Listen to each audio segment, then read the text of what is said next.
All right, folks, here we go. Video number 2. We're going to talk about absolutism with France this time. And as you see here, it says, in France, Louis XIII rises to the throne as a French king. Now, to give you a little bit of a backstory, you got to understand the backstory here, too, as to why Louis comes in and he becomes king. The line of Bourbons, or Bourbon, as they are called in France, is really going to start, and Louis XIII is amongst this line, is really going to start with Henry IV of Navarre. Now, here's the thing. In France was in a lot of turmoil, especially with the Protestant Reformation going on, because you had this group of Calvinists in France called Huguenots that the Catholics were really persecuting in France. And Henry of Navarre, through the Wars of Three Henrys, rises to the top as the king, and he's a Huguenot. And that's a really big problem when you have a mainly Catholic country. So what he decides to do to kind of quell the issues and quell the turmoil is he becomes the king of France. When he becomes the king of France, he converts to Catholicism. But in response to that, to knowing, going back to his Huguenot background, he decides to give what is called, or pronounce what is called, the Edict of Nantes. And the Edict of Nantes is going to give religious freedoms to Protestants living in France, of course with some restrictions, but it kind of gives them some freedom. They can practice freely and they can live their lives without persecution. And that's going to make a big difference, because when we get to his grandsons and sons, the other Louis, they're going to change that idea. So let's look at Louis XIII, who's going to come to throne as a French king at a very young age, okay? All right, and he's going to come under the power of Catherine de' Medici, who is Henry IV's wife. Of course, he dies. She becomes what is known as a regent, which is someone who is in control until the child becomes old enough. And the regent helps run the country. In this case, though, Louis XIII is not a great king. He's a weak king who knows he needs help, and he needs help from not just his regent when he was young, but also his advisor. In this case, it's going to be a Catholic cardinal named Cardinal Richelieu. And Cardinal Richelieu is actually going to make a lot of decisions for France during Louis XIII's reign. A big one is going to be Cardinal Richelieu's insistence that France get involved in the 30 Years' War on the side of the Protestants to stop Spain from having their influence over Central Europe. And that's going to cause a lot of conflict, hence the issues between Spain and France that have been going on, Catholics and Protestants. We go on and on and on. So really, Cardinal Richelieu is going to be the actual ruler behind the scenes, and he's going to make a lot of the policy for Louis XIII, okay? Here's a picture of Cardinal Richelieu, who was the head of the Catholic Church in France at the time. It's not a very clear picture, but what I want you to notice here, what's most important, obviously he has the red of the cardinal that he is wearing, but he is standing. And I know that doesn't seem like that's a big deal, but when people made portraits, the only people who stood in their portraits were kings. And here he is portraying himself as a king in the standing position, and that's a really, really big deal to this portrait in particular. Okay, so here's his plan. And again, I just mentioned about Henry Navarre and giving Protestants some freedom under the Edict of Nantes. Richelieu will continue that, but he's going to do it in a little different way. He's going to let them worship, but you can't do it behind the walls of a city. You cannot be protected. All right? That's to keep the Protestants at bay, to keep not necessarily persecution, but keep Catholicism in control. Okay? The other thing that Richelieu is going to do is he's going to weaken the power of the nobles. The idea of nobility is going to be brought backwards and increase the working class people, the middle class people, because that's where he feels like there's a lot of potential. And also, you know, the nobility, since France is a pretty big country and it has a lot of provinces, this put the centralized government in control of Louis XIII and really Cardinal Richelieu, and not the individual nobles in control that could have arguments and fight against him. That's going to cause big problems because the nobles aren't going to like losing their power.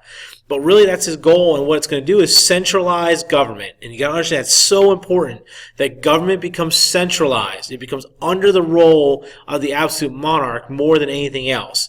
And that push is going to even extend itself into Louis XIII's son, Louis XIV. And Richelieu really establishes this precedent during his time as the cardinal and as the main regent for France. And Louis XIII will continue this as well. But more importantly, we need to look at Louis XIV, his son. Okay? Laissez-moi, he says, I am the state, which is a major, major movement to go as the absolute monarch in complete and utter control of everything that's going on. Okay, and you can even see from his painting here, he's standing, which shows his power. Don't mind the way he's standing. That was a natural or normal pose people did. But if you notice, like, the brilliance of it all, he has this massive robe draped over him with velvet, purple velvet and gold. Obviously, the purple being a symbol of royalty, and the fleur-de-lis in gold, which is a symbol of the Bourbon family. All right, he's got the sword on his hip. This was the hairstyle of the day. This is the look of the day. But you can see the wealth that he is portraying in this picture, and that's kind of where Louis XIV is going to become really excessive, is how much wealth he actually has. But he says, you know, as the absolute monarch, that he is the state. He is France, and everything that goes and happens in France goes through him, and this really centralizes his power here. Laissez moi, I am the state. All right, so he's going to become the most powerful king in French history, and really one of the most powerful kings in history in general. He's going to reign for almost 72 years. Now, he comes in at 5 years old, and he cannot actually rule because he's too young. And he'll have a region as well with Cardinal Mazarin, who's going to take over for Cardinal Richelieu when he passes. But Louis is going to be the most influential absolute monarch of this day, because this is the way he rules. Is going to influence other absolute monarchs and how they're going to live their life as well. All right, so he comes to power at age 14. Like I said, Cardinal Richelieu's successor, Cardinal Mazarin, is going to be the one who helps him. He's going to be his eyes and ears. But by 22, I mean, it's Louis. It's Louis's deal. He knows Mazarin's a good help, but it's really all about what he's going to decide and how he's going to run France. And that's going to be good for France in some ways, and it's going to be bad for France in some ways. And the long-lasting effect of what Louis does is going to have a lot of implications when we get to the French Revolution. Okay, so the first thing is, again, centralized power. He is going to stop the nobles like his father had done. Okay, and the nobles had actually tried to kill him when he was younger, tried to assassinate him because they didn't like the way his father was ruling, and they wanted him gone so they didn't have another Louis, another Bourbon in control. And he survives. And it's kind of part of the reason why he hates Paris. And when he builds his palace, he's going to build it outside of Paris, where the hunting lodge was, because he hates being in Paris. And that'll subsequently turn over to his grandson, Louis XVI, who will also hate Paris. Of course, his fate is going to be much, much different than his grandfather's. So, when Louis gets complete control, he weakens the power of the nobles, takes complete control of the government. He is going to put advisors in place that are very much going to do what he wants them to do, okay, especially from an economic and a military end. He wants to conquer lands. That's going to be a big thing militarily. To do that, you need money. So you need a solid economic minister to help you kind of do that, to get wealth from your country.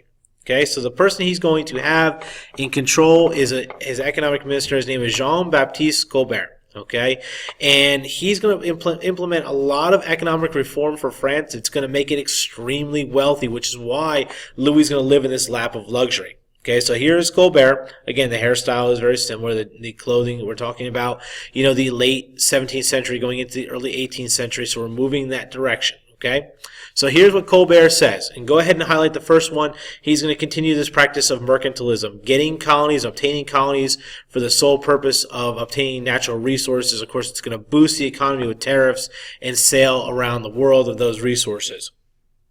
He wants to make France self-sufficient. Tax breaks to French business. If you have less taxes on the French businesses, it's going to increase production, or at least that's the whole, which will increase profit, which will turn around and have more people working. And again, more people who are working can pay taxes. Higher tariffs, taxes on imports from other countries to increase what French goods are being made. And of course, continue to encourage migration to Canada, which goes back to this idea of the mercantilist policies. More French people in Canada means more natural resources, especially the fur trade that is coming out of Canada and going back into France, the amount of money that's being made there. The wealth is going to be important. They're going to have people migrate and work in the Caribbean, of course, with the sugar plantations, especially on the island of Haiti, which is going to be another issue down the road, just kind of forewarning you. They're going to have issues with France, okay? But Louis is going to make this country very, very powerful and very, very popular and very, very wealthy, and Colbert is the one who's kind of driving that movement forward. Okay, so Louis is what's considered the Sun King. And he's considered the Sun King because he loved the arts. He loved the music, okay? He liked everything to be luxurious. That was a big part of it. In this saying this, you have what were called the levee, which was a normal process of everyday life of Louis XIV, and the nobles had to wait on him. I mean, they literally had to do things to get in his good favor. Simply that if he looked at you, just stared you right in the eyes, you were seen as being in good favor. So, with Louis, you know, he wanted to belittle these nobles because they had tried to kill him. So, you know, also they wanted to be close to his court. There were nobles. I mean, they literally spent months at a time at the Palace of Versailles, living there, working for him, doing his deeds, just to get some kind of reaction from Louis, which really showed his royal authority and the power that he had over people. Okay? His great accomplishment, though, is building the Palace of Versailles. And that's really, when we talk about grandeur and luxury and what Louis did to stand really apart, is he builds this palace that he wants people to really be in awe of. Okay, even today, if you talk to people who have been to Versailles, it's really mind-blowing how big it is and what he actually did. Okay, so here is the Palace of Versailles from an aerial view. Excuse me. Now understand, this was a hunting lodge at first. All of this expansion, now this is going to take 40 and 50 years to build, but all of this expansion is going to happen beginning with Louis and moving on with other kings after him to really show the power of France. I mean, you're talking about a massive building, a massive home that also became the seat of government. And this is 11 miles outside of Paris, so he's away from the hustle and bustle of the big city, but he has complete dominance and control. And everything is perfect. The perfect lines of the structure and the architecture. The gardens, which I'm going to show you here in a second, that are perfectly manicured. The lake that is built, the hunting that is done around it. I mean, Louis is going through all extensive and all types of money to do this. He really wanted people to show up and to go, whoa, this place is awesome. And other absolute monarchs across Europe are going to build very similar ideas. All right? So like here you have just 100-yard hallways of fine crystal chandeliers and gold and mirrors. I mean, it's an amazing idea. Look at all the art on the ceilings. I mean, this is a massive undertaking, which is extremely valuable. The perfectly manicured gardens that are symmetrical all over the Palace of Versailles. The entryway, okay, how majestic it looks, and it really fits the time period of the mid-17th century and the art that's going on then, that Baroque style. And then, of course, the gold inlay throughout all the art and all the, even the columns. It's amazing how much money he actually spent. All right? So we know Louis loved the arts. He was really big into the arts. Now, here's the thing, and this is a legacy you got to understand about Louis XIV, and the long-term effects are going to be really, really bad. Early on, France has become very, very powerful, and under him, he's going to show his wealth and show his power. However, he becomes greedy, and he's going to try to create more conquests and more conquests and more conquests, which is going to bring suffering, because it's suffering with death. It's people losing their husbands, and people really are going to get upset because on top of people dying for wars they don't believe in, they have to pay for these wars, which is going to put high taxation in. The way taxes work in France at the time was that the nobles and the clergy did not pay taxes at all. Just the peasants, and these are the ones who are dying, and these are the ones who are paying for it, and France is going to go into major debt, which is going to cause many, many, many issues down the road, including the French Revolution. All right, next video we're going to move on to is going to be Russian monarchs, and we'll talk about the Russian czars here in a little bit.